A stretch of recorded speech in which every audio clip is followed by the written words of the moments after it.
a very well-known rapper in the United States,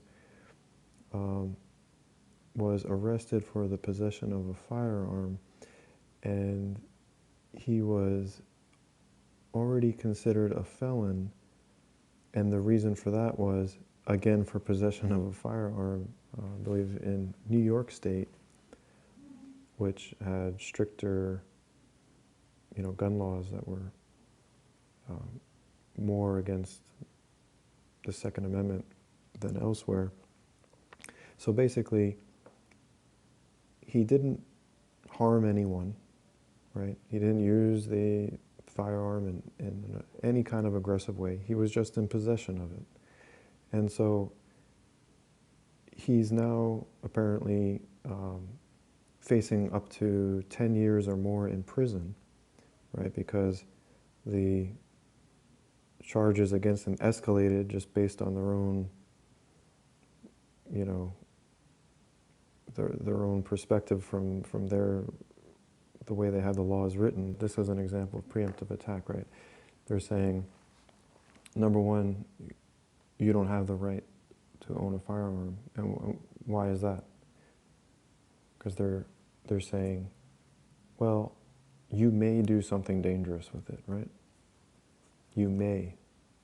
And so, because you may do something dangerous with it, we're actually going to commit aggression against you first by taking away a tool that you can use to defend yourself, defend your family, defend others nearby. Right? Like even in your church, right? Like there was the news not too long ago of some crazy person in a church started shooting people, and because there was another gentleman there who was actually a firearms instructor, and he was there as security, he was able to stop the shooting. He was able to end the threat by using his gun to shoot the bad guy with the gun, right? There's a kind of bumper sticker quote you may have come across, the only thing that stops a bad guy with a gun is a good guy with a gun. But getting back to the issue here, the news about this individual, him being charged with a felony just for possession is a preemptive attack, right? And then this whole thing with being labeled a felony too is a preemptive attack in itself, in that it has these never-ending consequences, right? Like a felon isn't allowed to vote, or a felon isn't allowed to get certain jobs, or so on and so forth, right? Or, a felon is not allowed to have a firearm anywhere, regardless of what the state laws are, whatever the particulars are, they have, right, there's more strict restrictions put upon them, right? But if the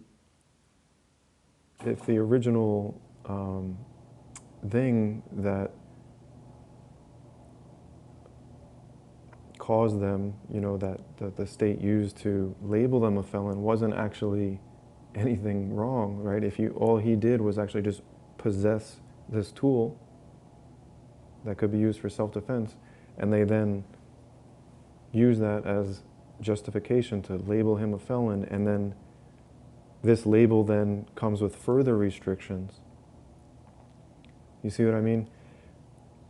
It's one preemptive attack on top of another preemptive attack. And meanwhile, the person didn't do anything, right? So, again, like I was mentioning in my previous audio about the tyranny in Australia, where, people haven't actually harmed anyone, and then all of a sudden, they're a prisoner in their own apartment, right? And if they try and escape their own apartment, all of a sudden, now they can be shot. Likewise with him, it's like, they're backing him in a corner. Meanwhile, he never actually did anything. It's all preemptive attack. So it's the danger, in preemptive attack is that it can be utilized so arbitrarily that someone can basically be corralled into a prison cell for just being a human being. You haven't actually done anything wrong. You know what I mean? You're just a man on the planet with a weapon by his side that is there to be used for self-defense, and the next thing you know, you're in prison. Or the next thing you know, you're being shot. And meanwhile, you haven't actually done anything harmful to anyone. Right? So there's just story after story, whether it's like I talked about concerning the lockdown tyranny in Australia, or this story here in the United States, with someone being labeled, given this felon designation and all these restrictions put on them, and then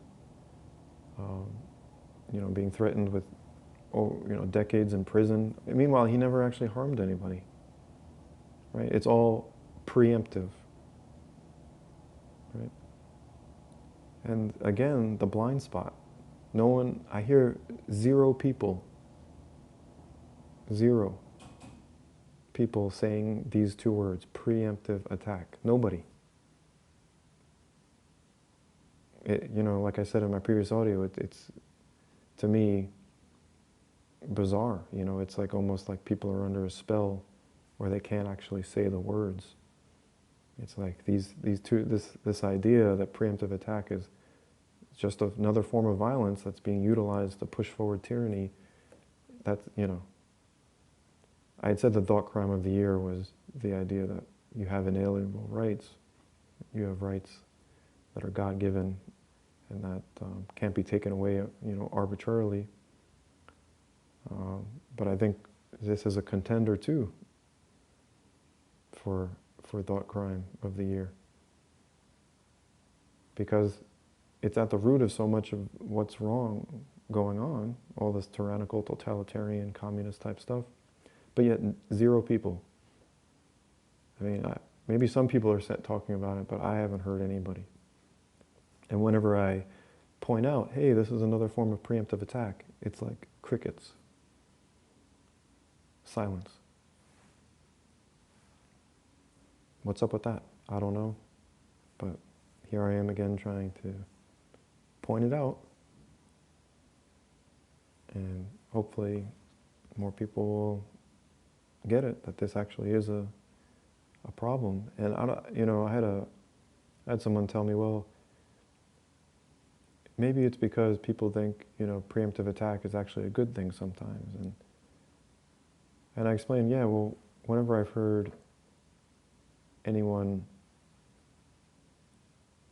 say something along those lines, inevitably they're not talking about a preemptive attack.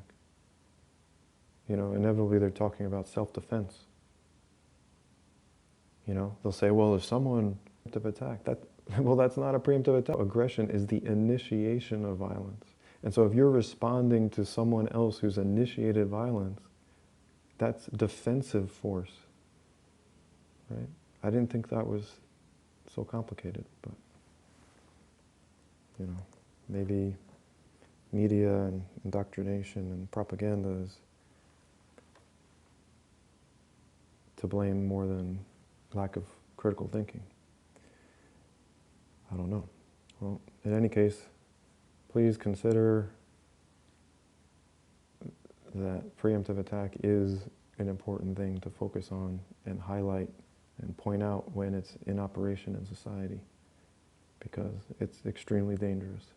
It is being used as a tool of tyrants and authoritarians.